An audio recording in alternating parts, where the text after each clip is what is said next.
Hello मेरे प्यारे दोस्तों, तो आज की वीडियो होने वाली है लोकिज्म एपिसोड नंबर 52 के ऊपर। और आपने इससे पहले की वीडियो नहीं देखी है तो उन सभी वीडियो का लिंक ऊपर आई बटन और नीचे डिस्क्रिप्शन में भी होगा। अगर आपको तब भी न मिले तो जाके प्लेलिस्ट चेक कर लेना, वहाँ पर आपको जरूर मिल जाएगी। और आप में से मैक्स लोग इस चैनल को बिना सब्सक्राइब कर ही देखते हैं, क्यों भाई? कर लो, दिल से अच्छा लगे, दुआएं लगेगी मेरी। आशा करता हूँ कि आपने अब तक चैनल को सब्सक्राइब कर लिया होगा। तो अब बिना किसी देरी के वीडियो को स्टार्ट करते हैं।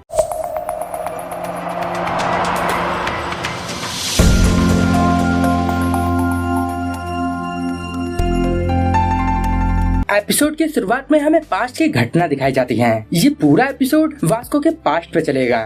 हम छोटे वास्को को देखते हैं जिसके हाथ में एक स्पाइडरमैन जैसा टॉय था। वहाँ पे वास्को टॉय की आवाज में बोल रहा था, मैं हीरो मैन हूँ, मैं इंसाफ के लिए लड़ता हूँ। तो तुम्हारी हिम्मत कैसे हुई कमजोर लोगों को परेशान करने की? वहीं दूसरी तरफ जेस खड़ा था, वो बोल रहा था, आ जाओ, मैं कभी भी हार नहीं मानूंगा। वहाँ पे वास्को और जेस पार्क में खेल रहे थे। वहाँ पर वो दोनों ही खेल खेल में अपने आप को हीरो समझते थे। वहाँ पर जेस वास्को से बोलता है, यूंटे तुम क्या कर रहे हो? तुम्हें एक विलन की लाइन बोलनी चाहिए। ये सारी बातें बड़ा वाला जेस सोच रहा था। वो बोल रहा था, बचपन में मैं हमेशा हीरो का रोल करता था, वास्को उसमें हमेशा मेरा साथ देता था। और अब वहाँ पे वास्को जेस से बोलता है, जेस क्या ये गलत होगा कि हीरो मैन लोगों की मदद न करे? तब क्या होगा जब हीरो मैन का दुश्मन काफी ताकतवर होगा? आखिर हीरो मैन दूसरों के लिए क्यों लड़ता है? वहाँ पर अब जेस बोलता है, बेवकूफ, ऐसी बेकार सोच कौन सा हीरो रखता है? अब तो मेरा सुपर पंच खा। वहाँ पे अब बचपन वाला वास्को एक्टिंग करता है कि ऐसा मत करो, मुझे काफी दर्द हो रहा है। और अब हम बड़े वाले जेस की आवाज सुनते हैं। वो बोल रहा था, जो वास्को था उसकी पर्सनैलिटी सबसे अलग थी, उसका एक लौता दोस्त सिर्फ मैं ही था। इस वजह से यूंटे की माँ हमें स्नैक्स खाने को देती थी। और वहाँ पर यूंटे की मदर जेस से बोलती है, तुम्हारा बहुत बहुत थैंक यू यूंटे के साथ रहने के लिए। और अब अगले सीन में हम स्कूल का सीन देखते हैं। वहाँ जेस और यूंटे एक ही क्लास में बैठे थे। तभी वहाँ क्लास में दो लड़के और लड़की एंटर करते हैं। वहाँ पर वो लोग आपस में बात कर रहे थे, गाइस क्या आपने वंडर 5 गेम खेला है? दूसरा बंदा बोलता है, हाँ वो बहुत अच्छा गेम है। वहाँ पर लड़की बोलती है, आखिर ये क्या है? ये कोई फोन का गेम है? वहाँ पर जेस और यूंटे ये सारी बातें बैठे बैठे सुन रहे थे। और वहाँ यूंटे जेस से बोलता है, जेस क्या तुमने कभी फोन के गेम खेले हैं? वहाँ पर जेस अपने मन में सोच रहा था, लगता है यूंटे फोन के गेम खेलना चाहता है। अब वहाँ जेस बोलता है, कैसा रहेगा यूंटे हम मोबाइल गेम खेले? यूंटे बोलते हैं, हाँ ये सुनने में काफी अच्छा लग रहा है। और अब वो लोग मोबाइल गेम खेलते हैं जो कि उन्हें काफी अच्छा लगता है। और अब हम दोबारा से बड़े वाले जेस की आवाज सुनते हैं। मिडिल स्कूल शुरू होने के बाद भी हमारा यूंटे बिल्कुल नहीं बदला था।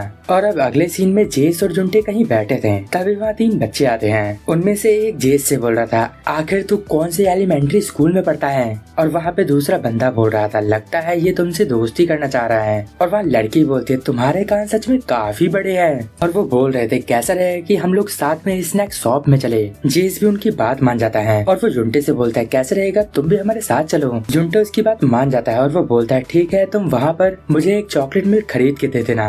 और अब ये सारे लोग स्नैक्स की दुकान में आ जाते हैं। वहाँ पे सबके सब स्नैक खाते हुए बात कर रहे थे। तुम्हें पता है जिन्हो जियान स्कूल का एक असली मर्द है? और वहाँ पे वो लड़की बोल रही थी, तुम्हें पता है जिन्हो ने मैपल स्टोरी का 100 लेवल भी पार कर लिया है? और वहाँ जिन्हो बोलता है, तुम लोग बस करो। और अब वो खुद ही बोलता है, पहले लोग मुझे फ्लेमिंग फिस्ट बोलते थे, लेकिन अब ये काफी पुरानी बात हो चुकी है, इस वजह से मुझे ये सारी बातें अजीब लगती हैं। और वहाँ पर जेस अपने मन में सोचता है, वाह ये कितना कूल है, ऐसा लगता है कि इसकी हाइट 5.5 फीट से भी ज्यादा है। और वहाँ पर यूंटे बोलते हैं, क्या फ्लेमिंग फिस्ट? और जो हमारा जेस है उसका नाम है हीरो मैन। वहाँ पे वो बंदे बोलते हैं, आखिर ये क्या चीज है? और वहाँ पर जेस हल्के से यूंटे से बोलता है, यूंटे बिल्कुल चुप, ऐसे मत बोलो। और वहाँ पर वो लोग बोलते हैं, आखिर तुम दोनों कौन से स्कूल में पढ़ते हो? तुम लोग सच में काफी फनी हो। तभी उस शॉप में 3 बदमाश बच्चे एंटर करते हैं। वहाँ पर जेस इन लोगों को देख के अपने मन में सोचता है, आखिर ये लोग कौन है? और वहाँ जो जेस के साथ जो 3 बंदे आए थे वो काफी डर जाते हैं। और वहाँ पर जो इनके सीनियर थे वो इन जूनियर को देख के बोलता है, हाँ तुम तो हमारे जूनियर हो। तभी उनमें से एक मोटा बंदा बोलता है, क्या तुम में से किसी के पास सिगरेट है? और वहीं पर वो बंदा बोल रहा था, ये फिर से नए बच्चों से सिगरेट छीन रहा है। और वहाँ पर जेस के साथ जो 3 बच्चे आए थे वो उनमें से एक बोलता है, हाँ मेरे पास है। और वहीं जेस अपने मन में सोचा था, ये सब सच में काफी ज्यादा डरावना है, और क्या इसके पास सिगरेट है? और वहाँ पर वो सीनियर बोलता है क्या तुम्हारे पास लाइटर भी है, तो वो अब सिगरेट के साथ लाइटर भी दे देता है। और इन बच्चों को लगता है कि ये अपने सीनियर जैसे काम करेगी तो ये काफी कूल लगेगी। और वहाँ पर उन जूनियर में से एक बंदा बोलता है जी चलो चलते हैं, तुम भी सिगरेट पीते हो ना। तभी वहाँ पे वो लड़की बोलती है बहुत अच्छा, अगर हम इन लोगों के दोस्त बन सके तो इसका मतलब हमारे हाथ में बहुत बड़ा जैकपॉट आ जाएगा। वहाँ जेस अपने मन में सोचा था मैंने कभी अपने लाइफ में सिगरेट नहीं पी, लेकिन वो बोल देता हाँ मैं सिगरेट पीता हूँ। और वो अपने मन में सोच रहा था मुझे इन लोगों के सामने जरा सा भी सॉफ्ट नहीं दिखना है, क्या अब से मैं इनकी गैंग का एक हिस्सा बनने वाला हूँ। लेकिन वहाँ पर जुंटे बोलता है जेस तुम वहाँ मत जाओ, सिगरेट पीना बिल्कुल भी अच्छा नहीं होता। मॉम ने बोला था कि हमें सिगरेट को हाथ भी नहीं लगाना है, और मॉम ने ये भी बोला था कि जो लोग सिगरेट पीते हैं वो किसी काम के नहीं होते। और ये सुन के वो जूनियर और जेस काफी ज्यादा चौंक जाते हैं, क्योंकि जुंटे ने ये बात सीनियर्स के सामने बोली थी। और अब उनमें से एक सीनियर बोलता है आखिर ये ढक्कन बच्चा कौन है, क्या ये दिमाग से पैदल है। तभी वो जूनियर बच्चा हाँ ये पागल है। और वो सीनियर बोलता है अच्छा तो ऐसी बात है, लेकिन तब भी मुझे इसकी बात काफी बुरी लगी। और वो सीधा जाके जुंटे को एक थप्पड़ मार देता है। इसके बाद भी जुंटे का कोई भी रिएक्शन नहीं होता। इस वजह से वो सीनियर बोल रहा था थप्पड़ खाने के बाद भी ये अपनी जगह से नहीं हिला। और वहीं पर वो जूनियर बच्चे सोच रहे थे उसने उसे थप्पड़ मार दिया। और वहाँ पर वो सीनियर जुंटे से बोलता है अगर तुम कभी अपने सीनियर के साथ बदतमीजी करो तब तुम्हें उन्हें सॉरी बोलना चाहिए, क्या तुम सॉरी नहीं बोलोगे। और ये बोलते हुए वो जुंटे को लात लात मार रहा था, लेकिन जुंटे तो वहाँ कुछ भी नहीं बोलता। इस वजह से वो सीनियर बच्चा लगातार जुंटे को मारे जा रहा था। तू सॉरी नहीं बोलेगा, ऐसा लगता है ये मुझे चैलेंज कर रहा है। और वहाँ पे वो बोलता है कि मैं इसे तब तक मारता रहूंगा जब तक ये कुछ बोलता नहीं है। और अब हम बड़े वाले जेस की आवाज सुनते हैं। जिस समय जुंटे मार खा रहा था उस समय मैं जुंटे से अपनी आंखें नहीं मिला पा रहा था। जब मेरी नजर उसकी आंखों से मिली तो मैंने अपनी नजरों को दूसरी तरफ कर लिया। और अब उन सीनियर्स का लीडर बोलता है तूने सबके सामने मेरा मजाक उड़ाया है, आज के बाद से हम हमेशा तेरे साथ अपना समय बिताएंगे। और अब अगले सीन में जुंटे काफी बुरी हालत में अपनी क्लास में पहुंचता है और सीधा जाकर अपने बेंच पे बैठ जाता है। और वहीं आसपास के स्टूडेंट काफी हैरान हो रहे थे और वहीं बाकी बच्चे आपस में बात कर रहे थे ये सच में काफी दर्दनाक है, आखिर ये सब कुछ इसके साथ कितने दिन तक चलने वाला है। और अब बड़ा वाला जेस बोलता है जो सीनियर थे वो रोज जुंटे को अपने साथ ले जाया करते थे ताकि वो उसे मारे। और वहाँ पर अब जेस जुंटे से अपनी नजरें नहीं मिला पा रहा था। जेस अपने मन में सोचा क्या जुंटे ठीक है। तभी जेस देखता है कि जुंटे की शर्ट में खून लगा हुआ है। जेस अपने मन में सोचता आखिर वो लोग जुंटे को कितनी बुरी तरीके से मार रहे हैं, क्या मुझे जुंटे से बात करनी चाहिए, कम से कम मैं उसकी ये बात तो सुन सकता हूँ जो कि वो मुझसे बोलना चाहता है। और अब वहाँ पर जेस जुंटे से बोलता है हे जुंटे, लगता है तुम्हें उन लोगों की वजह से काफी मुश्किलों का सामना करना पड़ रहा है। और अब हम जुंटे को देखते हैं, वहाँ पर उसकी एक आंख लाल पड़ी हुई थी, मुंह से खून निकल रहा था, शर्ट पर भी खून लगा था। तब भी वो एक हल्की सी आवाज में बोलता है नहीं जेस मैं बिल्कुल ठीक हूँ। और वहाँ पर जेस बोलता है क्या सच में तुम ठीक हो। और अब जुंटे बोलता है हाँ मैं ठीक हूँ। जेस बोलता है क्या तुम्हें बिल्कुल भी दर्द नहीं हो रहा है। जुंटे बोल रहा था नहीं मुझे कोई दर्द नहीं हो रहा। वहाँ पर जेस बोलता है वो लोग तुम्हें रोज क्लास से ले जाते हैं, कहीं कोई दिक्कत तो नहीं है।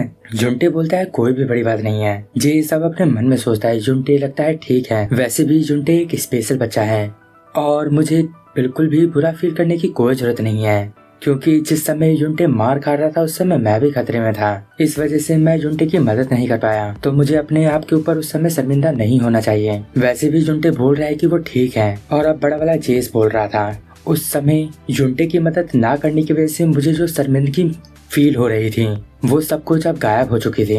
और अब जुंटे जेस के पास आता है और वो बोलता है जेस चलो स्नैक्स की शॉप पे चलते हैं। तभी जेस बोलता है वो मैंने इन लोगों के साथ बाहर जाने का प्लान बनाया था। और अब जेस वहाँ पर अपने बाकी के दोस्तों के साथ चला जाता है और वहीं जुंटे अपने बेंच पे बैठ के अकेला अपना चॉकलेट मिल्क पी रहा था। और वहाँ पर जेस अपने नए दोस्तों के साथ काफी घुल मिल गया था। और अब जेस जा रहा था और वो अपने मन में सोच रहा था मुझे लगता है कि जब मैं अपनी नई क्लास में चला जाऊंगा तब मुझे अपनी क्लासरूम को चेंज करने की जरूरत है, लेकिन मैं ज्यादातर टाइम तो बाथरूम में भी बैठा रहता हूँ, लगता है मैं कुछ ज्यादा ही सोच रहा हूँ। बड़ा वाला जेस बोल रहा था मैंने धीरे धीरे करके जुंटे को अपने आप से दूर कर दिया, लेकिन एक दिन मैंने देखा कि वहाँ पर जेस देखता है कि काफी अंधेरी जगह पे एक जना खड़ा था। वो अपने मन में बोलता आखिर ये कौन है। और जेस अब आगे बढ़ के देखता है कि वो जुंटे है। जो कि अकेला बैठ के रो रहा था। वहाँ पर जेस अपने मन में बोल रहा था, जुंटे अकेले ही अपनी सभी प्रॉब्लम का सामना कर रहा है और बाहर से अपने आप को वो ऐसा दिखाता है कि उसे कोई भी परेशानी नहीं है। और वहाँ पे बड़ा वाला जेस बोलता है, वो पहली बार था जब मैंने जुंटे को पहली बार रोते हुए देखा और उस समय भी मैंने उसे इग्नोर कर दिया था। और अब वहाँ पर जो छोटा वाला जेस था वो अपने मन में बोलता है, मैंने कुछ भी नहीं देखा, और अब वो वहाँ से भाग जाता है। और अब अगले दिन जुंटे अपनी क्लास में नहीं आया था। इसके बाद जेस अपने मन में बोल रहा था, जुंटे उन लोगों में से नहीं है जो कि अपनी परेशानियों से भाग जाए, जरूर उसके साथ कुछ बुरा हुआ होगा। और इस दिन के बाद अब जुंटे स्कूल आना भी छोड़ देता है और जेस अपने मन में सोच रहा था, चलो अच्छा है कि जुंटे अब स्कूल नहीं आ रहा, क्योंकि स्कूल आके उसे काफी परेशानियों का सामना करना पड़ता था।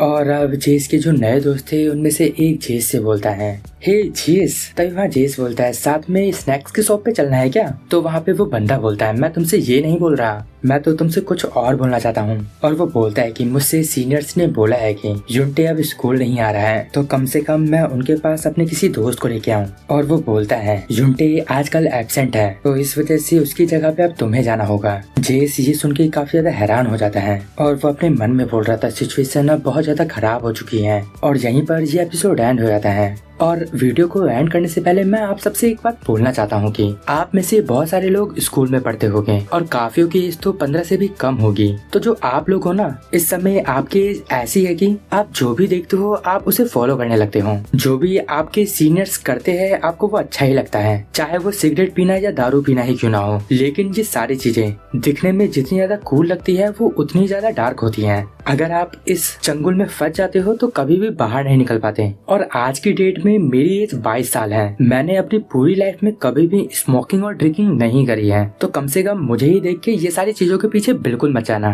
और एक बात और, अगर आपके स्कूल में किसी को भी बुली किया जाता है तो उसे इग्नोर करने से अच्छा है कि उसका साथ दिया जाए। क्या पता अगली बारी जेस की तरह आपकी ही हो। तो कभी भी किसी भी सिचुएशन को हल्के में नहीं लेना और किसी को मदद की जरूरत हो तो जरूर कर देना। आप सबको मैं ये सारी बातें अपने छोटे भाई बहन के नाते ही बोल रहा हूँ। तो अब आज की वीडियो मैं यहीं पर एंड करता हूँ। आशा करता हूँ कि आपको आज की वीडियो पसंद आई होगी। तो फिर इस वीडियो पे एक लाइक कर देना। इस वीडियो का टारगेट 1000 लाइक रखते हैं। देखता हूँ कि आप लोग इस टारगेट को कब तक कंप्लीट कर पाते हो। और अगर आपको मुझसे बात करनी है तो मुझे इंस्टाग्राम पे डीएम कर सकते हो, वहाँ पर मैं सबके मैसेज के रिप्लाई करता हूँ। बस रील चैट मत करना, आखिर रील का क्या रिप्लाई करूँ मैं। तो अब मैं मिलूंगा आपको नेक्स्ट वीडियो में, तब तक के लिए गुड बाय, sayonara।